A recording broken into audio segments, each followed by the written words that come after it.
નમસ્કાર વિદ્યાર્થી મિત્રો, આપણે આજે જોઈશું પેપર નંબર 3504 ઓર્ગેનિક કેમિસ્ટ્રીમાં આપણો યુનિટ ફર્સ્ટમાં સેકન્ડ પાર્ટ જે 1B જે પાર્ટ જે છે આપણે જોઈશું. તો યુનિટનું શું નામ છે તો કે ટોપિક છે વિટામિન, સ્ટીરોઇડ્સ અને હોર્મોન્સ.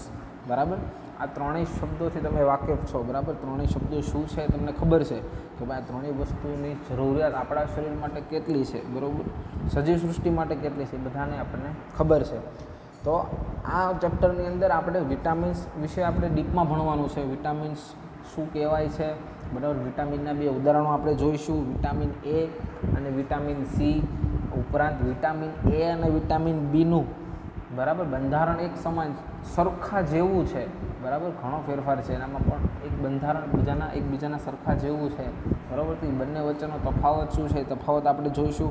તેમજ સ્ટીરોઇડ અને હોર્મોન્સની માત્ર ને માત્ર આપણે તેની ઇન્ટ્રોડક્શન એટલે કે માત્ર એની જાણકારી આપણે મેળવશું. તેમાં આપણે ડીપમાં અભ્યાસ અથવા તેનું કોઈ પણ એક્ઝામ્પલ આજે આપણે ભણવાના નથી.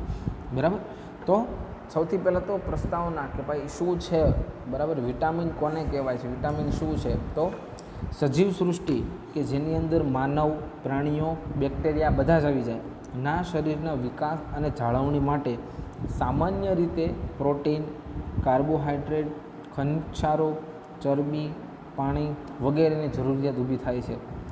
આ ઉપરાંત કેટલાક કાર્બનિક સંયોજનોની પણ જરૂરિયાત ઊભી થાય છે, જરૂરિયાત પડે છે, અને તેને વિટામિન કહેવાય છે.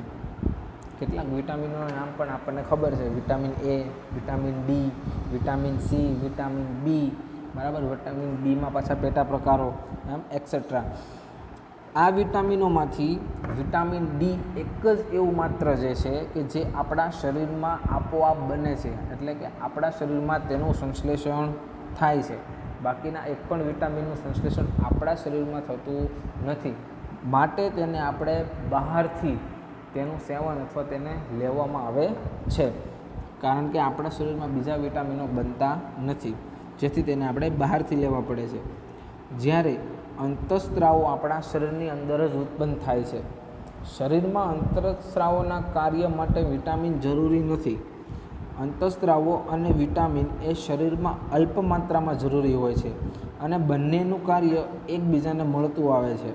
વિટામિન અને અંતઃસ્ત્રાવોની ખામીથી શરીરના કોઈ ચોક્કસ પ્રકારના રોગ બરાબર ઉત્પન્ન થાય છે. બરાબર, શું કામ? કારણ જો બંનેની ખામી હોય, જરૂરિયાત કરતાં ઓછું હોય, બરાબર, અથવા ન પણ હોય, તો તેને લીધે ખામી સર્જાય છે. તો આમાંનું આપણે એક વિટામિનમાંથી આપણે એક ઉદાહરણ ભણવાનું છે, વિટામિન એ. બરાબર, અથવા તેને રેટિનોલ પણ કહેવાય છે. બરાબર, તમને રેટિનોલ તરીકે પણ સવાલમાં પૂછી શકે કે રેટિનોલનું બંધારણ સાબિતી કરવાના પુરાવાઓ આપો અને તેમજ તેનું સંશ્લેષણ આપો. બરાબર, અથવા તો વિટામિન એ પણ કહી દે. બરાબર, તો અહીંયા તેનું બંધારણ આપેલું છે. બરાબર, સ્ત્રોત કે તે શેમાંથી મળે છે, તો કોડ લીવર ઓઇલ, દૂધ, માખણ, ગાજર, શક્કરિયા અને લીલા પાંદડાવાળા શાકભાજીમાંથી મળી આવે છે. ઉણપથી શું થાય છે, તો વિટામિન એની ઉણપ હોય તેવા વ્યક્તિને રતાંધળાપણાનો રોગ થાય છે. બરાબર, આપણે ઉપર વાત થઈ કે જો અલ્પ પ્રમાણ અથવા ન હોય તેની ખામીથી અમુક ચોક્કસ રોગ થાય છે. બરાબર, તો વિટામિન એની ખામીથી બરાબર રતાંધળાપણા નામનો રોગ થાય છે, જે આંખમાં જોવા મળે છે, આંખમાં જોવામાં ખામી સર્જાય છે. હવે વિટામિન એના બંધારણીય સૂત્ર સાબિતી કરવાના પુરાવાઓ નીચે મુજબ છે. તો સૌથી પહેલો આપણે જો ખબર છે કે સૌથી પહેલો મુદ્દો શું હશે, તો અણુસૂત્ર. અણુસૂત્ર યાદ રાખવાનું કે વિટામિન એનું અણુસૂત્ર C20H30 અને ઓક્સિજન 1. બરાબર, વિટામિન એની કાર્બોક્સિલિક એસિડ સાથે પ્રક્રિયા થવાથી એસ્ટર બને છે. બરાબર, તેથી કહી શકાય બરાબર કે વિટામિન એમાં આલ્કોહોલીય સમૂહ હાજર છે, એટલે કે OH સમૂહ હાજર છે. કારણ કે આપણને ખબર છે કે OH સમૂહની કાર્બોક્સિલિક એસિડ સાથે પ્રક્રિયા કરાવતા હંમેશા એસ્ટર બને છે. બીજો મુદ્દો શું છે, ત્રીજો મુદ્દો કે વિટામિન એનું ઓક્સિડેશન કરવાથી આલ્ડીહાઇડ મળે છે. બરાબર. તો એવી જ રીતે આ મુદ્દા ઉપરથી પણ શું સાબિત થશે કે વિટામિન એમાં આલ્કોહોલ તો હાજર આપણે બતાવ્યો, પણ કેવો આલ્કોહોલ હશે? પ્રાથમિક આલ્કોહોલ. વિટામિન એનું પીટી ઉદ્દીપકની હાજરીમાં પ્લેટિનમ ઉદ્દીપકની હાજરીમાં સંપૂર્ણ હાઇડ્રોજનેશન કરવાથી વિટામિન એ 5 હાઇડ્રોજન એક્સેપ્ટ કરીને સંતૃપ્ત પર હાઇડ્રો વિટામિન એ બનાવે છે. બરાબર. એ ઉપરથી કહી શકાય કે વિટામિન પાસે 5 જેટલા દ્વિબંધ હાજર છે. બરાબર. જો વિટામિન એનું અણુસૂત્ર કેટલા હાઇડ્રોજન ઉમેરાય છે? 5 હાઇડ્રોજન અણુ ઉમેરાઈને શું બનાવે છે? પર હાઇડ્રો વિટામિન. બરાબર. એટલે હાઇડ્રોજનની સંખ્યામાં 10નો વધારો થશે, એટલે કે H40. બરાબર. હવે વિટામિન એમાં 5 પ્રકારના ઇથિલિન ટાઈપના દ્વિબંધ હાજર હશે. પર હાઇડ્રો વિટામિનનું અણુસૂત્ર C20H40 બને છે. હવે એ કોના જેવું છે? તો કે એ એક ચક્ર ધરાવતા સંયોજનોના સામાન્ય સૂત્ર CnH2n પ્રકારનું છે. બરાબર. તેથી કહી શકાય કે વિટામિન એના બંધારણમાં કોઈ એક ચક્ર હાજર છે. પછીનો મુદ્દો શું છે? કે વિટામિન એ મલેઇક એનહાઇડ્રાઇડના 2 અણુ સાથે યોગશીલ પ્રક્રિયા આપે છે. તેથી વિટામિન એમાં રહેલા 5 દ્વિબંધમાંથી 4 દ્વિબંધ એકાંતરે હાજર છે. પછીનો મુદ્દો શું છે? તો કે વિટામિન એને હવામાં ખુલ્લું રાખતા બીટા આયનોની વિશિષ્ટ વાસ, એ બીટા આયનોની વાસ કડવી વાસ હોય છે. બરાબર. એટલે કે વિટામિન એને તમે હવામાં ખુલ્લી રાખો તો બીટા આયનોની જેવી જ, બરાબર, જેવી બીટા આયનોની કડવી વાસ હોય તેવી જ વાસ વિટામિન એમાંથી મળી આવે છે. એટલે આપણે આંશિક રીતે કહી શકીએ કે વિટામિન એના બંધારણમાં બીટા આયનોનું સ્ટ્રક્ચર હાજર હશે, કે તેના બંધારણમાં બીટા આયનોન હાજર હશે. બરાબર. બીટા આયનોન તમને અહીંયા સ્ટ્રક્ચર આપી દીધું છે. બરાબર. હવે બીટા આયનોનું જો તમે ઓઝોનોલિસિસ કરો તો જીરોનિક એસિડ મળે છે. કેટલા?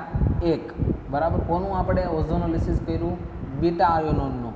હવે એવી જ રીતે વિટામિન એનું તમે ઓઝોનોલિસિસ કરશો તો પણ 1 મોલેક્યુલ જીરોનિક એસિડ મળે છે. તો આ ઉપરથી, આ બંને મુદ્દા ઉપરથી શું સાબિત થશે? કે વિટામિન એના બંધારણમાં ચોક્કસ બીટા આયનોનું સ્ટ્રક્ચર અથવા તો બંધારણ હાજર છે. બરાબર. જો બંનેની પ્રક્રિયા તમને આપેલી છે કે બીટા આયનોનું ઓઝોનોલિસિસ કરતાં જીરોનિક એસિડ મળે છે. બરાબર. તેવી જ રીતે આપણે બીજું કોનું ઓઝોનોલિસિસ કર્યું? વિટામિન એનું ઓઝોનોલિસિસ કરતાં આપણને 1 અણુ જીરોનિક એસિડ મળે છે. તો આ બંને મુદ્દા ઉપરથી આપણે કહી શકાય કે વિટામિન એના બંધારણની અંદર 1 અણુ બીટા આયનોનો હાજર છે. બરાબર. જો બીટા આયનોન પ્રકારનું એક કેન્દ્ર હોવું જોઈએ. હવે ઉપરોક્ત હકીકત પરથી કહી શકાય કે વિટામિન એમાં રહેલા 20 કાર્બનમાંથી 13 કાર્બન તો કેમાં જતા રહ્યા?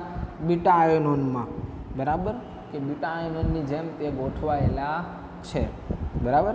કારણ કે બીટા આયનોનની અંદર કેટલા કાર્બન છે? 13 કાર્બન છે. બરાબર. આપણે એમ વાત થઈ કે બીટા આયનોન વિટામિન એની અંદર છે, તો ટોટલ 20 કાર્બનમાંથી 13 કાર્બન તો બીટા આયનના જતા રહ્યા. હવે બાકી વધ્યા 7. હવે જીરોનિક એસિડનું ઠંડા KMnO4 વડે ઓક્સિડેશન કરવાથી નીચે પ્રમાણેની નિપજો મળે છે. જેમ જેમ તમે ઓક્સિડેશન કરતા જશો એમ 1 ઓછા કાર્બનવાળો કાર્બોક્સિલિક એસિડ આપણને મળતો જશે. બરાબર.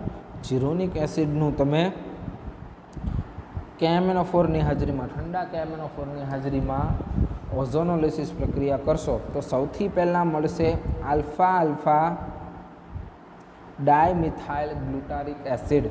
બરાબર. જો અહીંથી 1 કાર્બન લેસ થઈ ગયો, બરાબર, ઓછો થઈ ગયો, તેનું ફરી વખત ઓઝોનોલિસિસ કરતાં 1 ઓછો કાર્બન હોય તેવો કેવો? Alpha alpha dimethyl succinic acid. 4 carbon હોય તેવો એસિડ એટલે સક્સિનિક એસિડ. 5 કાર્બન હોય તેવો, સોરી. પછી તેનું પાછું ફરી વખત ઓક્સિડેશન કરતાં 1 કાર્બન ઓછો હોય તેવો એસિડ મળશે. કેટલા કાર્બન? 1 2 3 અને 4. 4 કાર્બન હોય તેવો એસિડ એટલે કયો? Dimethyl malonic acid. બરાબર. તો આ રીતે જીરોનિક એસિડનું ક્રમશઃ તમે ઓક્સિડેશન કરો તો આપણને છેલ્લે સુધી ડાયમિથાઇલ મેલોનિક એસિડ સુધી નિપજ આપણને મળે છે. હવે અહીં એક અણુ એસિડિક એસિડ પણ બધી જ પ્રક્રિયામાં આપણને છૂટો પડતો મળે છે. હવે આવી જ રીતે બીટા આયોનોનું બેન્ઝિનમાં દ્રાવણ બનાવીને ઠંડા કેમિનોફોર વડે ઓક્સિડેશન કરવાથી એક અણુ આલ્ફા આલ્ફા ડાયમિથાઇલ ગ્લુટારિક એસિડ, એક અણુ alpha alpha dimethyl succinic acid અને એક અણુ ડાયમિથાઇલ મેલોનિક એસિડ મળે છે. જ્યારે વિટામિન એનું બેન્ઝિનમાં દ્રાવણ બનાવીને ઓક્સિડેશન કરો તો એક કરતાં વધારે અણુ એસિડિક એસિડના મળે છે, જે દર્શાવે છે કે વિટામિન એમાં ઉપશૃંખલામાં મિથાઇલ સમૂહો આવેલા હશે, જેનું ઓક્સિડેશન દરમિયાન એલિફેટિક એસિડમાં રૂપાંતરણ થાય છે. ઉપશૃંખલામાં હાજર રહેલા સમૂહનું સ્થાન તેમાં આઇસોપ્રીન એકમ રહેલો છે તેના આધારે નક્કી કરી શકાય છે. સામાન્ય રીતે કેરોટીનોઇડ્સ અને અન્ય કેટલાક કુદરતી રીતે મળી આવતા સંયોજનોની ઉપશૃંખલામાં રહેલ મિથાઇલ સમૂહ એ આઇસોપ્રીન યુનિટની જેવા હોય છે. આપણે આલ્કલોઇડ્સમાં જે આઇસોપ્રીન યુનિટ જોઈ ગયા, બરાબર. કુદરતી રીતે જે સંશ્લેષણો જે મળી આવતા હોય, બરાબર, જે સંયોજનો મળે છે તેમાં જે ઉપશૃંખલા હાજર છે એ જનરલી કેવા ટાઈપની હોય છે? આઇસોપ્રીન યુનિટ ટાઈપની હોય છે. હવે વિટામિન એનું આલ્કલીન કેમિનોફોર વડે ઊંચા તાપમાને ઓક્સિડેશન કરતાં 2 અણુ એસિટિક એસિડના મળે છે અને ઉપશૃંખલામાં મિથાઇલ પ્રકારના સમૂહો હાજર હોવા જોઈએ. એટલે જ 2 આઇસોપ્રીન એકમો ઉપશૃંખલામાં હાજર હશે. બરાબર. આપણને ઓક્સિડેશન કરતાં કેટલા અણુ? 2 એસિટિક એસિડના અણુ મળે છે. તે પ્રક્રિયાને આધારે આ લોકો કહી શક્યા કે જે ઉપશૃંખલા છે તેની અંદર 2 આઇસોપ્રીન યુનિટ હાજર હશે. હવે વિટામિન એનું ક્રોમિયમ ટ્રાયોક્સાઇડ વડે ઓક્સિડેશન કરતાં એસિટિક એસિડના 3 અણુ મળે છે. તેથી ઉપશૃંખલામાં 2 મિથાઇલ સમૂહ અને 1 મિથાઇલ સમૂહ નીચે મુજબ બીટા આયનોના કેન્દ્રમાં હાજર હોવો જોઈએ. બરાબર.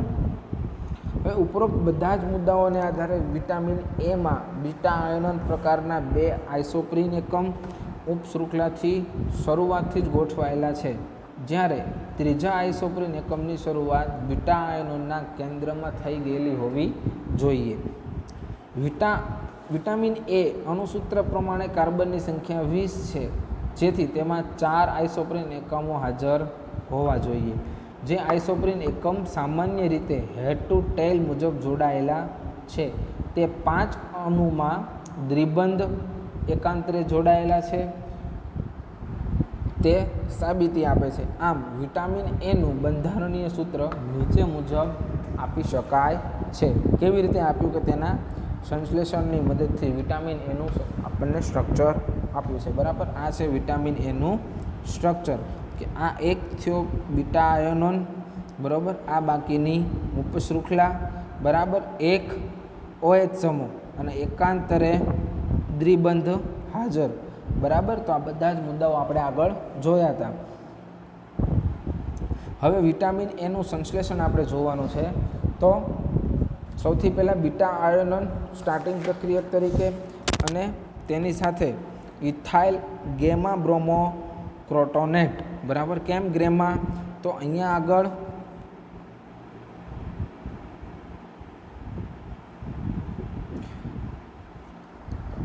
C ડબલ બોન્ડ O સમૂહ છે ત્યારથી, બરાબર.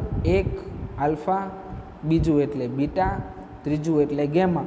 ગેમા કાર્બન ઉપર બ્રોમિન છે એટલા માટે ઇથાઇલ બ્રોમો ક્રોટોનેટ.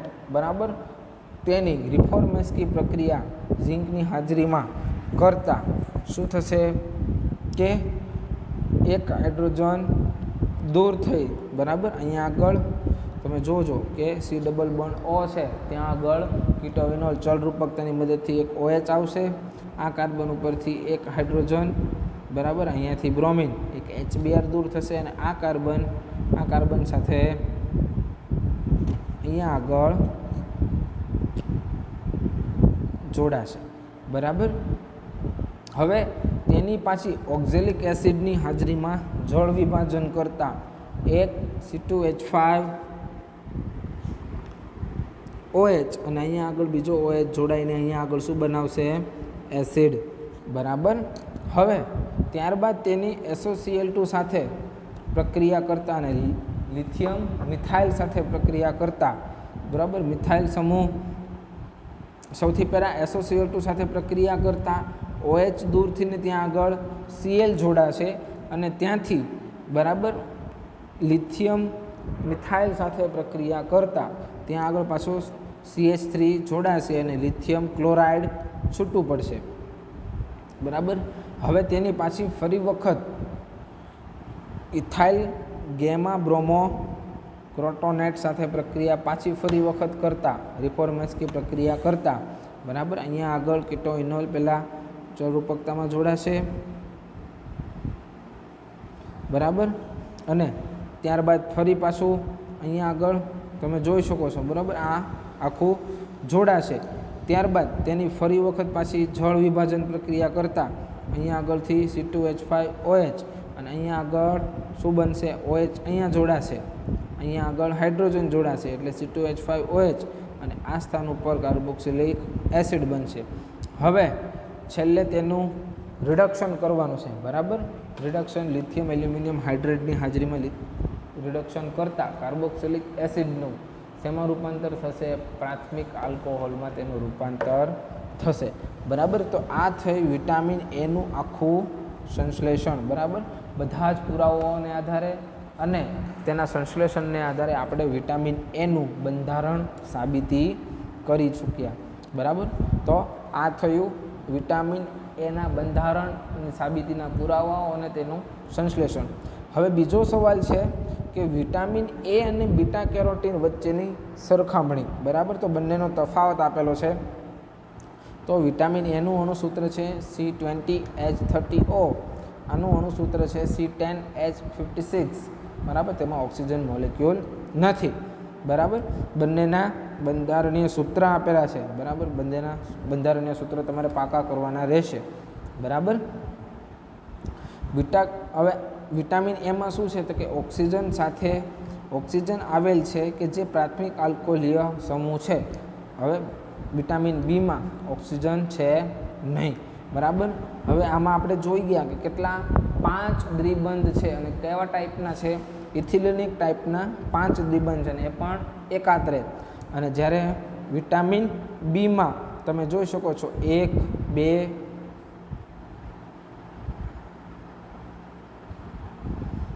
3, 4, 5, 6, 7, 8, 9, 10 અને 11 ટોટલ કેટલા? 11 દ્વિબંધ અને એ પણ કેવા? એકાત્રે આવેલા છે. હવે વિટામિન એની અંદર બીટા આયનોનું કેન્દ્ર આવેલું છે પણ કેટલા? 1. જ્યારે વિટામિન બીની અંદર બીટા આયનન કેટલા છે? 2 અણુ એના હાજર છે, 2 કેન્દ્રો તેના હાજર છે. વિટામિન એનું ઓઝોનોલિસિસ કરવાથી 1 અણુ જીરોનિક એસિડ મળે છે અને જ્યારે વિટામિન બીનું ઓઝોનોલિસિસ કરો તો તમને કેટલા મોલેક્યુલ મળશે? 2 મોલેક્યુલ જીરોનિક એસિડના મળશે. શું કામ? કારણ કે વિટામિન બીની અંદર 2 મોલેક્યુલ બીટા આયોનોન હાજર છે. વિટામિન એની અંદર 4 આઇસોપ્રીન એકમ હેડ ટુ ટેલ જોડાયેલા છે, જ્યારે વિટામિન બીની અંદર 8 આઇસોપ્રીન એકમ હાજર છે, જેમાંથી બંને છેડાના 2 હેડ ટુ ટેલ જોડાયેલા છે અને વચ્ચેના જે 2 એકમ જે છે એ ટેલ ટુ ટેલ જોડાયેલા છે, બરાબર. તો આ તમારો સવાલ થયો વિટામિન એ અને વિટામિન બી વચ્ચેના સંબંધો અથવા તો તેનો તફાવત અથવા તો તેની બંને વચ્ચેની સરખામણી. બરાબર. એવી ત્રણેય રીતે સવાલ તમને પૂછી શકે છે. તો આ તફાવત પણ પરીક્ષામાં પૂછાય છે. બરાબર. તો આજે આપણે આટલું જ રાખશું કે વિટામિન સી વિટામિન એનું બંધારણ. સૌથી પહેલાં તો વિટામિન એટલે શું, પછી તેના ઉદાહરણમાં વિટામિન એ, તેના બંધારણીય પુરાવાઓ બધા અને તેનું સંશ્લેષણ, અને ત્યારબાદ વિટામિન એ અને વિટામિન બી વચ્ચેનો તફાવત. બરાબર. કોઈને કાંઈ પણ ન સમજાયું હોય તો તમે પૂછી શકો છો. અસ્તુ.